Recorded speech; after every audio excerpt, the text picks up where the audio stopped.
All right, grace and peace to everybody. Uh, this will be kind of quick, and I'm doing it this way. I'm addressing comments made by Fisherman's Corner because he's refusing to have a live voice-to-voice interaction with me. So this is the only way I can interact with what he has to say, and it'll probably be the last time I ever comment on any of his stuff or try to interact with him in a comment section because you'll see.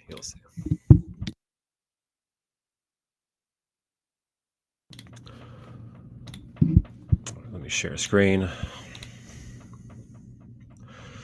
So for some reason in his channel, which is kind of weird, and I never knew this until just now when I was looking at it right before I started this up.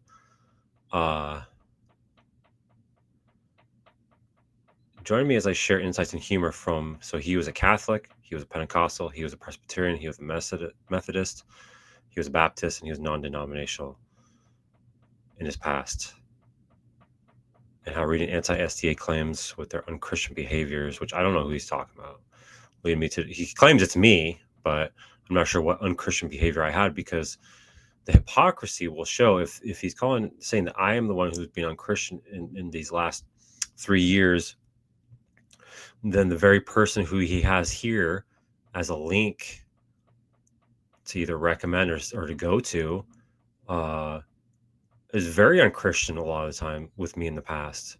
And yet I never once have seen this fisherman call him out for his unchristian behavior and how that affected his acceptance or rejection of the STA message. Now he says all conversation requests have to go through Jamie Russell, which is really odd to me. So I can't come to him directly as a man and say, hey, I would like to have a conversation with you about your beliefs. I believe they're wrong. Let's go over them. I can't do that according to this guy. I can't come up to him as if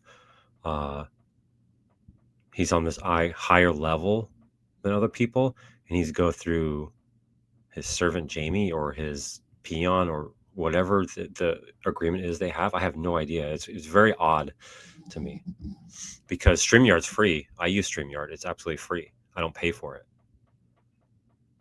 So it's not money. And I see fishermen whenever I'm on different live streams, like Catholic live streams. I forget the channel's name. Spartan Philosophy. He gives money to all those guys, hundreds of dollars. So it's definitely not about money. So then what's the issue? Why does everybody who wants to talk to him have to go through Jamie first? It's very odd. But anyways, I didn't know that was there.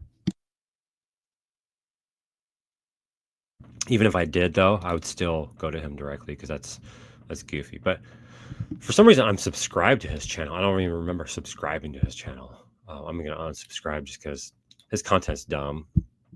It's retarded. There's no substance. He claims, and we'll see this in the interaction, he claims that all of my arguments have been addressed, which we'll get to that. But this popped up on my live stream. He claims Answering Adventism and Sam Shamoun are afraid to address him in a live conversation. So he's saying he is better than Miles and better than Sam Shamoun and can defeat them in a theological debate or discussion. If that is the case, and in the interaction he claims I'm so dumb that even the conversation we had broke my brain, then there should be no sweat to be able to come into a live conversation with me on Daniel 8 and the scapegoat, bust me to pieces, bust my theology to pieces, and then repost it on your channel and show how a critic of Adventism was absolutely demolished by you. It seems like a win-win, honestly. But for some reason, he refuses to actually do that. Maybe it's because I'm so below him that he doesn't want to waste his time. Maybe he sees it wasting his time interacting with me because I'm so lowbrow that my arguments are just goofy, silly, dumb, whatever. But here's the interaction that I had with this individual. It's wild. And I don't even see Answering Adventism, so Miles, refusing to have him on an open mic if he came there on an open mic. I almost guarantee you, if he went onto Miles's open mic, he would bring him on. Almost guaranteed he would.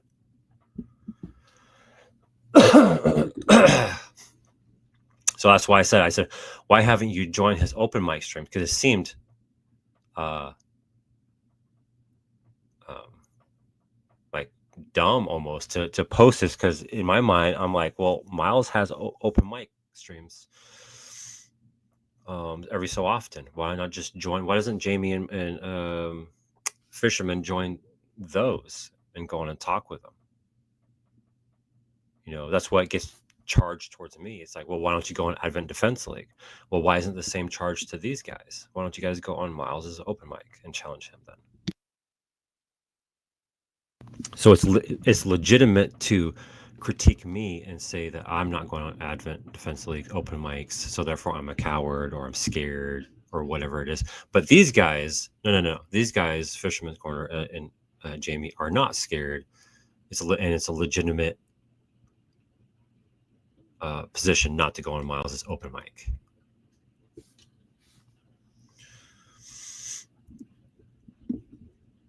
Now he responded with, open mic streams are almost daily on Jamie's channel. Okay, keep in mind, this is just the beginning of the conversation. None of this down here has even happened yet. He says open mic streams are almost daily on Jamie's channel. There's a lot of my content under his live section. Well, have your own. And in fact, actually, if Fisherman Corners listen to this, have an open mic on yours, or even just, I'd prefer a 1v1 because I don't want to get other people in there and get distracted with the conversation. I want to stay focused. So why not actually on your channel, Fisherman's Corner? I'll come on your channel. How about that? Set up a live stream for you and me to talk about Daniel chapter 8 on your channel, just you and me. Use StreamYard, it's free, and we can talk. How about that? You don't have to come on my channel. We can do it on your channel.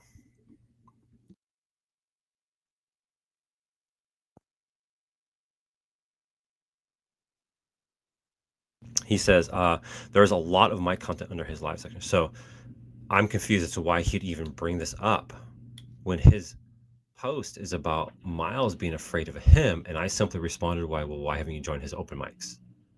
It seems like a legitimate question to ask,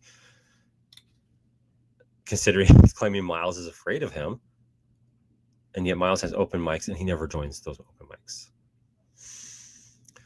I then said, no clue what that has to do with your post or my comment, which at that point I had no idea why he'd even mentioned Jamie's channel or open mics on Jamie's channel. It's irrelevant to me.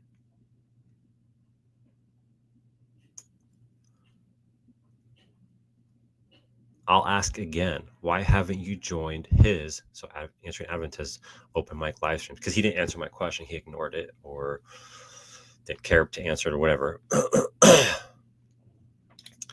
So his reason not for going on open mics on Answering Adventism is because I hold live streams on Jamie's channel. And Miles is very much aware of not only that, but also the criteria of the conversation, which I'm not sure what that means. No idea. Again, I don't follow any channel actively, as if that's my daily life to do that. I could care less about whatever this criteria is. And then look what he says here. And this kind of shows you the spirit that he has, the spirit he functions with. And it could be because he's an immature believer or an immature SDA. He's still in the cage stage, the Advent cage stage. He says, notice how you have no idea how my answer applies, which, again, go up right here. All that is given is just Jamie has open mic. My content's on there. And that has nothing to do with this right here, as far as I can tell. There's no other information there. Nothing. So what he says here is asinine. saying that I have no idea how my answer applies because I don't, because there's no information. It's a legitimate thing to say I have no clue what that has to do with your comment. It's like if we were talking about, I won't say that. I won't be too mean. I won't be too mean. He says, I mean, we're not even talking about theology, but it breaks your brain. So because I have no idea why he would mention Jamie's open mic and him being on there, what that has to do with Miles being afraid of him, because I have no idea the connection there, if there is one, that somehow breaks my brain. It's almost like a child is commenting for him. Because I have no idea how he could even get that idea. How would that break someone's brain? I don't actively follow you. I don't actively follow Jamie. I don't see interactions that you have with other people. I don't listen to your guys' open mics. Heck, I don't even excuse me. I don't even follow Answering Adventism actively. I get maybe one live stream a week, and even that, it's at a time where I am working, and so I'm in and out, and I turn it off after a little while because I have to close up. So I don't actively follow any channel, so I'm not privy to any conversations, any interactions that you or other people have had. But apparently you're assuming that I have, for whatever reason, whether it's on here, whether it's on some other social media, which I'm not even on social media besides YouTube, or a private conversation, which I could not even have access to. But for some reason, he still says this as if that's like,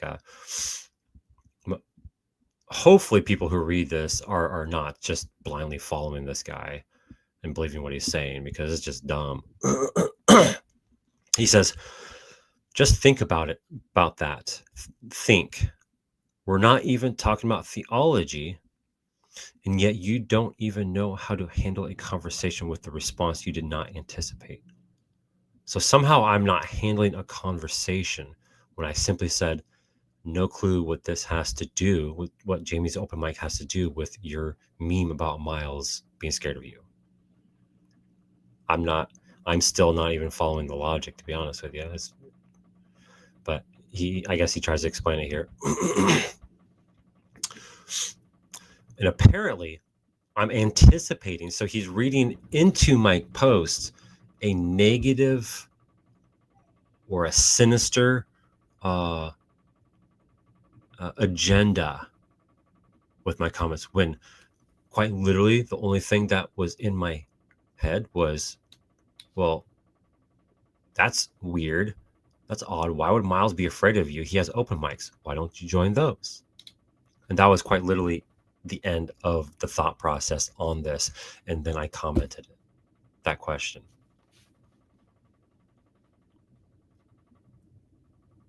So I wasn't anticipating anything. It's odd to say that. He says, Miles is welcome on Jamie's live stream. Notice how all these SDAs require you to come on their live stream, their open mics. But I will make an exception. I will come on Fisherman's Corner channel. He can download StreamYard, or if he already has it, then just use it. Open up a channel or a live stream for you and I to talk about Daniel chapter 8. Since you believe the SDA position on that is the most biblical and accurate position, I'm sure it could be easily defended by you. And as we'll see, my arguments have already been refuted, so you can destroy them very easily and very quick. He said, Miles is welcome on the live stream, Jamie's live stream. We've been back and forth on this. So apparently Miles and him have had a conversation about coming on Jamie's live stream, which I no clue about, no clue where it's at. He doesn't say where this conversation happened. He doesn't show any receipts for it. So all I know is he's just claiming this. Miles then denies the conversation and then threatened me with castle doctrine. So according to this guy, what happened was Miles was welcome to join Jamie's live stream, and we've talked about him coming on his live stream, and because of that, Miles threatened him with castle doctrine. That doesn't make sense to me. But of course, according to this individual, my brain was already broken by this point. So maybe there is some insanely highbrow logic that Fisherman's Corner is employing here that I just can't grasp. That very well could be the case. That inviting Miles onto Jamie's live stream caused him to threaten him with castle doctrine. Okay. He says, so I'm not allowed to approach him because he accused me of stalking and threatened me with physical defense. So either there is more to the story than what Fisherman Corner is talking about, and why would Miles accuse this man of stalking him if there was no stalking happening? That seems quite odd. Of course, in his mind, he might be thinking, well, it's because I have the truth and he can't address what I have to say. That could be going on in Fisherman Corner brain. I don't know. But there's more going on, possibly, than what Fisherman Corner is saying, because this is not making any sense. All of this because he could join Jamie's live stream. He has to come to our live stream, but he won't because he's afraid. I'm sure he is. Is that clear enough for you? So this individual, as you can tell from the way he employs his language, is very demeaning to individuals. And it's not just to me. It's to anybody who disagrees with him. He's very demeaning. He's overly aggressive. Of course, none of this hurts my feelings in any way, shape, or form. But it needs to be called out because it's just asinine behavior for somebody who apparently has the truth that cannot be refuted in any way, shape, or form. He should gladly come on my live stream that I invited him to come on and present his irrefutable doctrine on Daniel 8 and 2300 being 2300 years and ending in 1844. And the scapegoat, how the scapegoat is not a part of the atonement, and the scapegoat is Satan.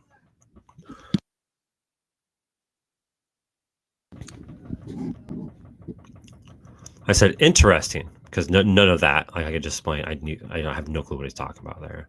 I said I was not anticipating any response. I'm not sure what you thought I was trying to anticipate. Of course, he was pointing out I was trying to be sinister or trying to set him up. I said, and you can't expect me to be knowledgeable about private conversations you had. I mean, again, he's the highbrow. I'm the lowbrow. It could be that I'm supposed to have that knowledge of private conversations he's had with individuals.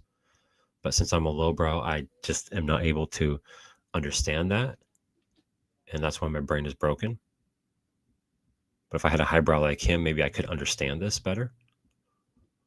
I said, that's just dumb. And I don't actively follow you in any way, which is true. I don't actively follow anybody, any channel.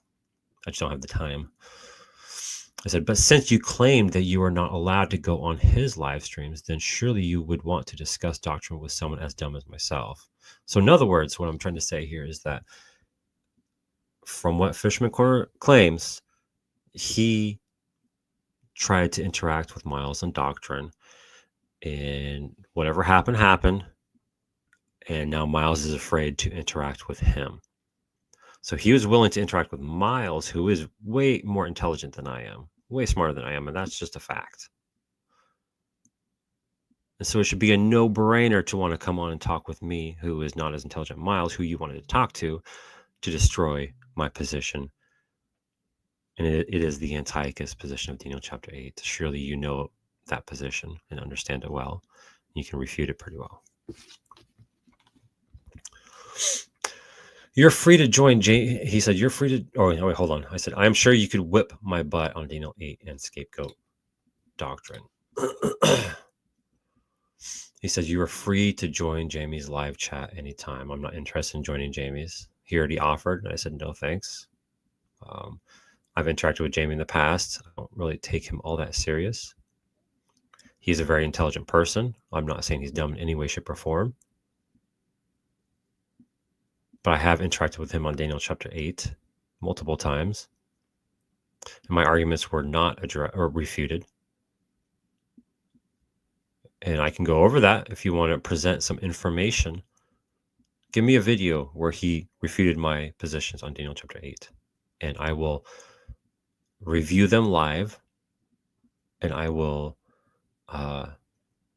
give them as honest of a review that I can and see if they do actually refute my position or not. At some point, we have to push our pride away and we have to say, okay, this argument is being presented against my position. Does it refute it? I'm willing to do that. You just got to present the information because I don't know where it's at and I'm not going to actively look for it forever. I'm okay. If you think this is about winning or losing, which I'm not sure where he got that from. Again, that's just adding motive to your opponent that's not even there. Making it seem like it's just about a battle of who wins and loses. It makes the other person seem petty and childish.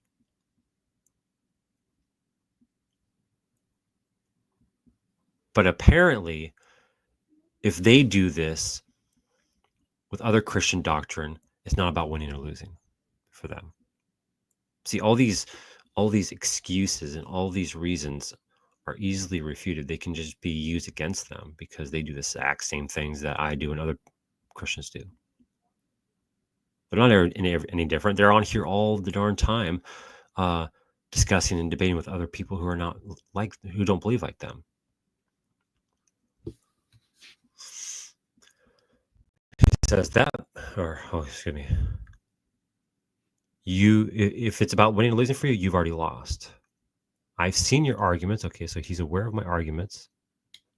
They've all been addressed, yet you recycle them. That means it's useless. So this is something that people who don't actually want to address your arguments or your position, this is an excuse they will use. Okay, if that is the case, then come on and easily refute them and be done with it. Use it as material for your church group to show how to easily refute the critics' arguments. Boom, there you go. That's how you can use it in a useful manner.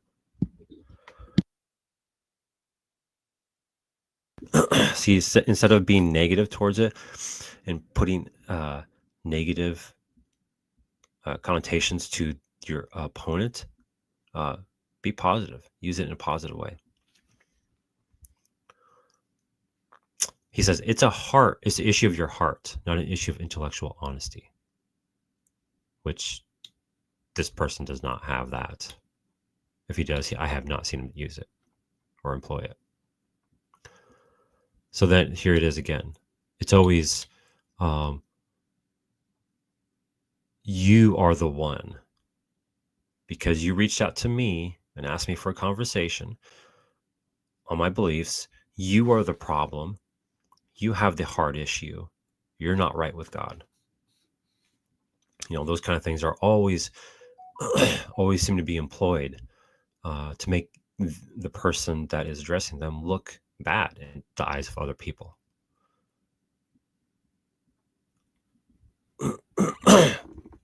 I said, I'm not asking to talk with Jamie. I'm not interested with that because I have watched him, just like what Fisherman Corner claims he's done with me. I have watched Jamie for multiple years, and he was not being honest. And that's why actually whenever he would comment in the past on streams, I would call him out because he was not being honest. He's not being straightforward. He was playing both sides of the fence, and people could see that when they interacted with him or they read his comments. They could see Jamie was not being straightforward. And then, and I have screenshots of this. He has, and I have audio of this. He has said some very vile and nasty things towards me. And it just tells me he's just not somebody who's I need to interact with. And yet, almost guaranteed Fisherman's Corner, if he supposedly has been following me for these years, should have seen how Jamie behaved, and yet for some reason he has not ever called him out on it because he's on his side. Of course, that's called being biased, and I'm sure Fisherman's Corner would never be biased in any way, shape, or form.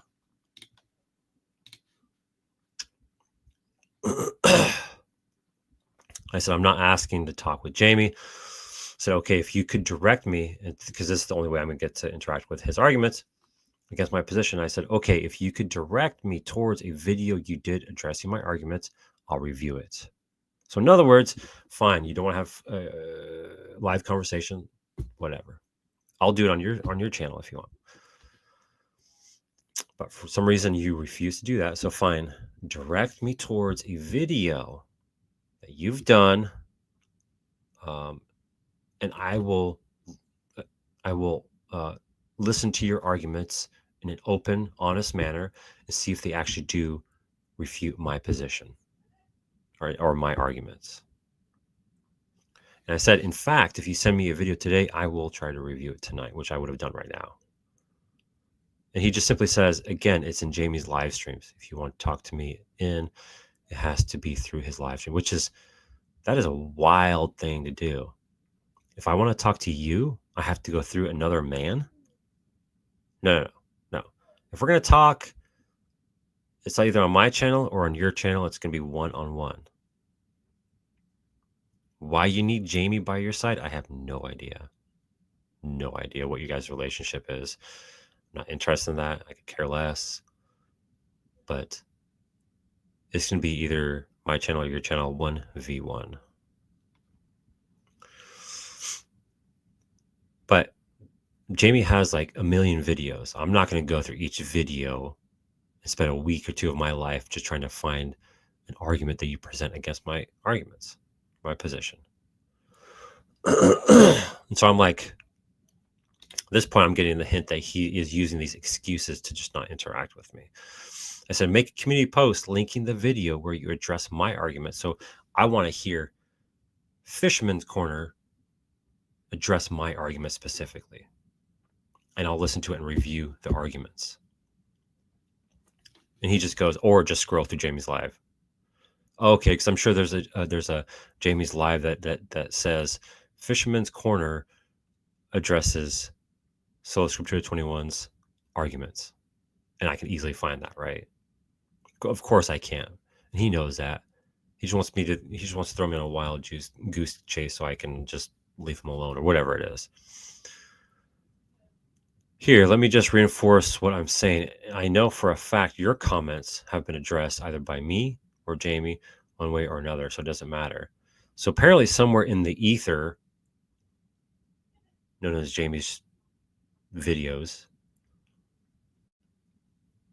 my arguments have been addressed. And because it is somewhere in the ether, I am now responsible to go and find that and then address them. Why couldn't you just do the nice thing and meet me halfway and say, sure, here's the link to the video where I address your arguments. That seems like a nice thing to do. That's something I would do for you if you asked me.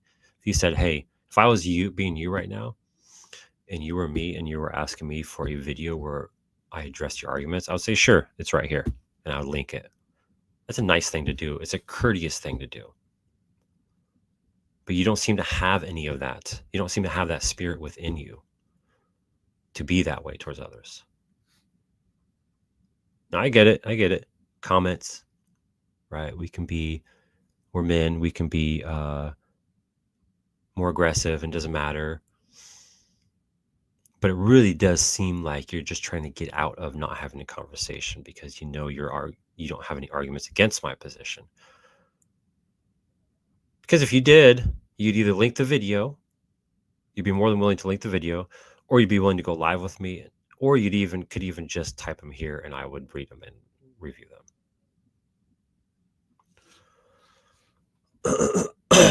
I said Jamie has not, as I've talked to him 3 times live on Daniel 8. If you have, and I don't know why he keeps addressing Jamie as if Jamie is like his main man.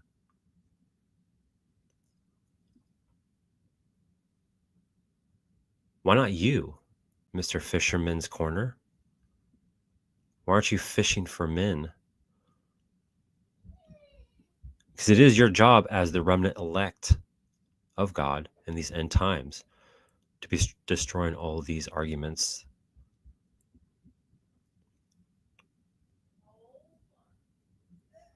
But it seems like you just don't really care at all to do that kind of stuff.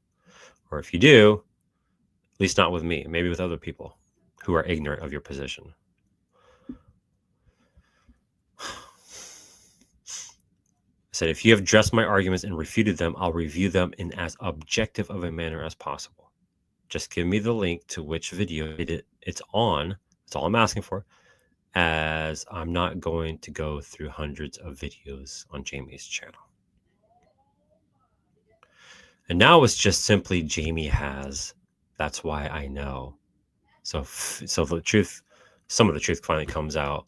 You have not, Mr. Fisherman's Corner, but Jamie has. And so you're able to just push the burden on him for whatever reason and not do it yourself. You're not able to address it yourself. Because I have already reviewed it. You and I have talked about it. No. Talked about what? If you mean talked about Daniel 8, no, we have not. I don't know where you're getting that from. You have a problem with prophetic dualism. See, that tells me he doesn't even understand my position. I don't have a problem with prophetic dualism. I have a problem with people applying it where the New Testament does not apply it, thus creating their own private interpretation. And I'm sure you're aware of somewhere in the New Testament that speaks against doing that very thing. You have no problem with the prophecy being fulfilled that Jesus is coming, which is in the same group of chapters. No, it is not in Daniel. See,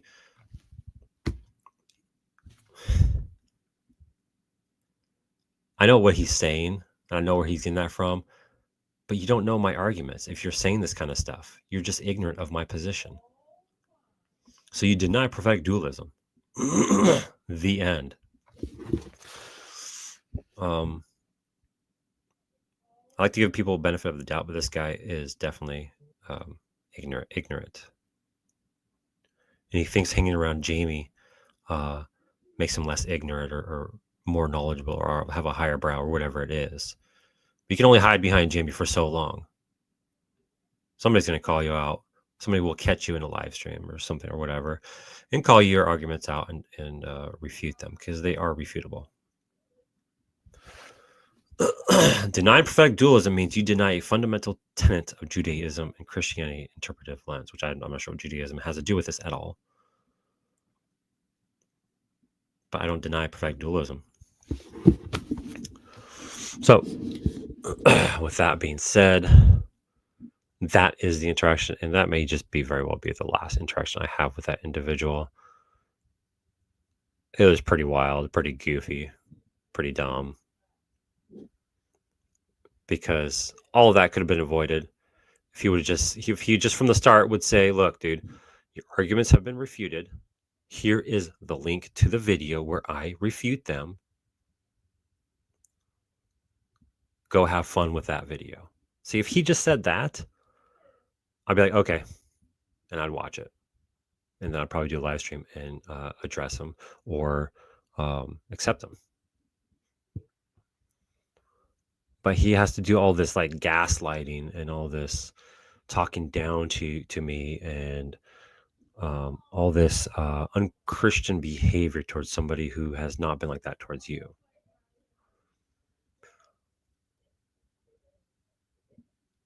it seems like all that is being done because you actually can't refute my position on Daniel chapter 8 or the scapegoat. Because the doctrines like even the Sabbath, the only issue with the Sabbath that I have in the SDA church is it does determine your salvation, does determine your ultimate justification. That is clear in Ellen G. White's writings. That's the part I have a problem. I don't have a problem with somebody worshiping on the seventh day. More power to you if you do. Why would I even care about that? If you worship on the seventh day. What I have a problem with is the works righteousness in Adventism. I don't have a problem with soul sleep or annihilationism, which is why I don't address those. I don't have a problem with premillennialism. Even if I think it's wrong, I'm not going to sit there and debate over and over and over about it. Because if you're premill, you're not any less saved. If you hold to soul sleep or life after death, you're not less saved or more saved. What I address, what I focus on, are the things that in Adventism you need to believe in. And it definitely does matter if you believe in them or not, and does affect your salvific stance 100%. If you've read Ellen G. White's works, then you know that for sure. So what I address is Daniel chapter 8 in 1844. What I address is health reform, unbiblical, adding to God's law by a so-called prophetess of your church, that you hand out her books as if they're tracts to give to people.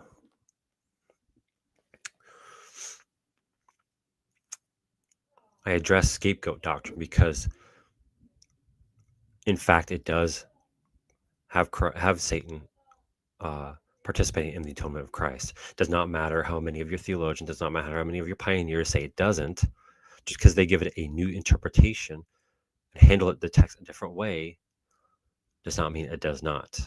The Bible is very clear on the atonement.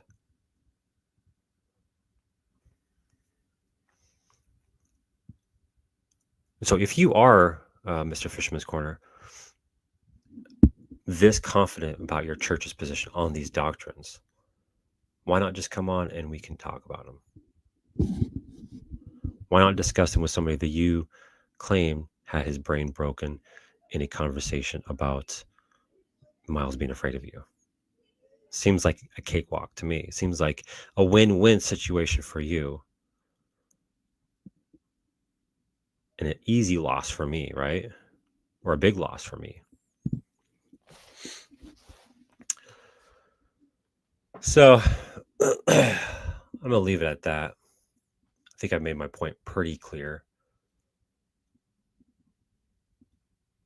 And again, show a little more grace in your comments towards people. Be a little more graceful. There's no need for you, because you claim that, or not claim, because you say you were in the Marines, so therefore you can take on this battle, as if your hardiness comes from your own experience of being in the beast system's military, rather than from the Lord himself. As if your strength comes from yourself, not from the Holy Spirit that dwells within you. What a boastful thing to say. But either way, if you end up listening to this and you say, you know what, let's talk, awesome, let's do it.